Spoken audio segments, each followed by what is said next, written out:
Hi hello வணக்கம் மக்களே. இன்றைக்கி நம்ம எங்கே வந்திருக்கோம்னு பார்த்தீங்கன்னா, நாமக்கல் மாவட்டத்தில் ராசிபுரத்தில் இருக்கக்கூடிய அருள்மிகு ஸ்ரீ காளியம்மன் திருக்கோயில் தாங்க. இன்றைக்கி ஆடி 2ஆம் வெள்ளி, அதனால் இந்த காளியம்மனுக்கு வளையல் அலங்காரம் பண்ணியிருக்காங்க. வாங்க அம்மனை பார்க்க போகலாம்.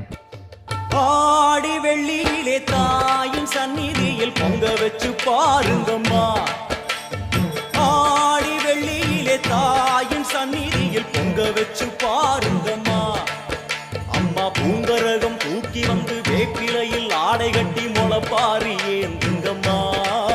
வந்து தாயவள பாருங்கம்மா, அவ வேர்காட்டு மாரியம்மா.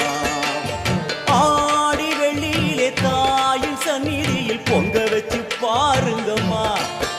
அம்மா பொங்க வச்சு பாருங்க. இந்த கோயிலில் ஆடி 12ஆம் தேதி, அதாவது ஆடிப்புறம் அன்னைக்கு இந்த காளியம்மனுக்கு வளைகாப்பு திருவிழாவானது நடைபெறுகிறதுங்க. நல்லது நடக்கணும்னு வேண்டிக்கிட்டு பூஜைக்கு தேவையான பொருட்கள் வாங்கி கொடுக்குறாங்க. வாங்கி கொடுத்துட்டு காளியம்மனை வேண்டிக்கோங்க. நிச்சயமாக உங்களுக்கு நல்லதே நடக்கும். காளியம்மன் அருள் உங்களுக்கும் கிடைக்கட்டும்.